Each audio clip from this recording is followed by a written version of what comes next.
So before I begin telling you my journey, I'm sure some of you must have formed some opinion about me the moment I walked onto the stage.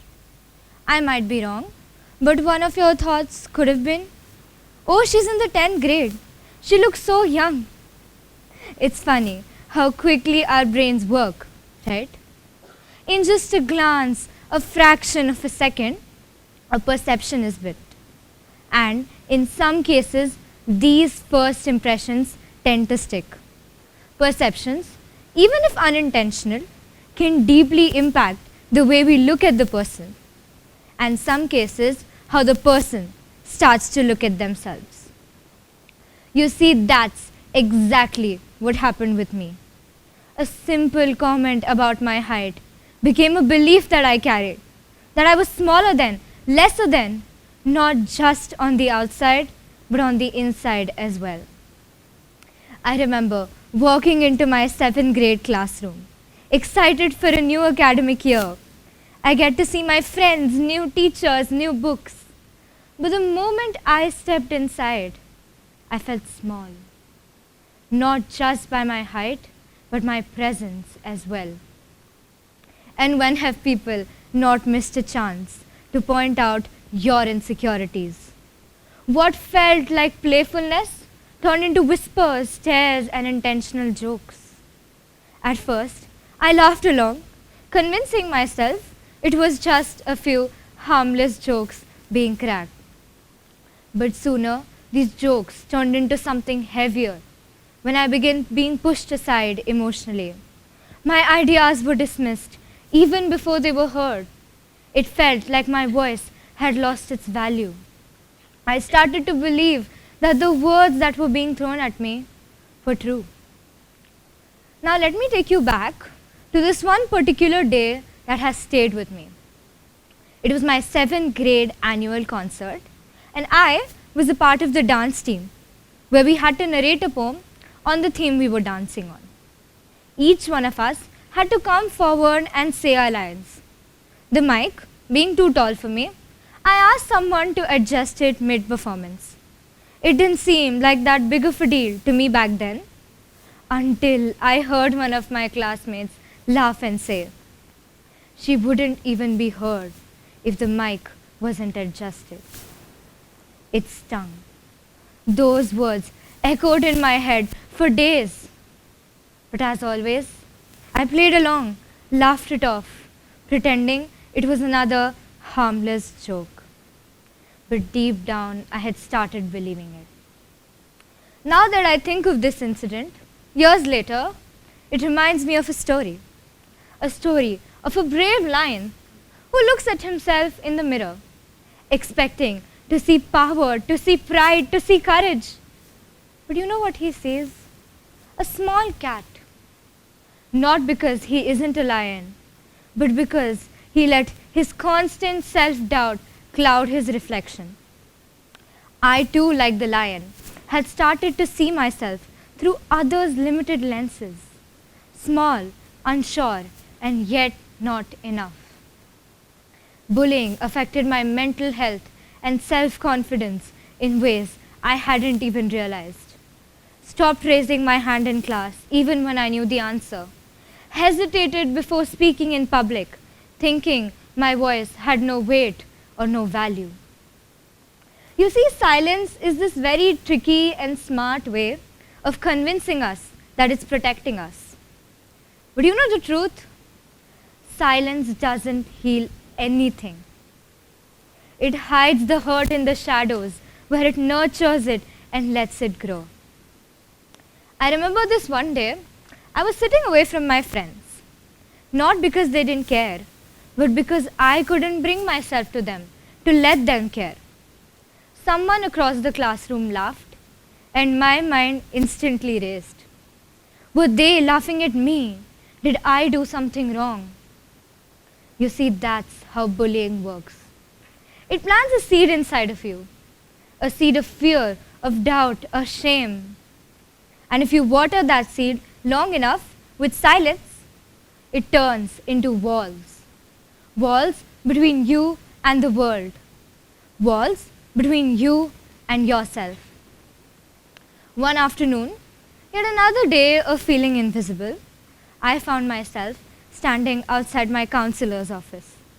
My heart pounding so loud I could hear it. My palms sweaty from nervousness. A million voices inside my head saying, what if you're overreacting? What if it's not worth it? What if it just gets worse? But a softer, yet fainter voice repeated, you deserve to be heard. So with trembling hands, I knocked on the door and I stepped inside. I had spent months bottling up my emotions, and they all came down in tears. Tears of sadness, loneliness, self-doubt, of feelings I hadn't even realized I was feeling, all came rushing down. My counselor sat with me patiently, and once I was finished, she gave me a life lesson I will never forget. You are not what they say you are. You are what you choose to be. Those words opened my eyes. Like a whole new world had risen before me. Had I really been measuring my self-worth by what others thought? Had I really let a few loud voices overpower my own? My counselor, along with my parents and my friends, became my anchors, reminding me my voice mattered. I mattered. I just had to let them be there for me. Now you might be wondering why I chose to share this with you today. I could have spoken about something else, but I know that there are people who can relate with my experience. I know what it feels like to feel small, to sit there in the silence, hoping someone notices, but also afraid they won't. I want to remind you today, your voice has power. So use it, because once it's out of the darkness, it starts to lose power over you. My goal today isn't just to talk about bullying, but to reclaim my power, my voice, and help others to do the same. Let me ask you a quick question. What's that one thing you've always wanted to say, but just never had the courage to say it?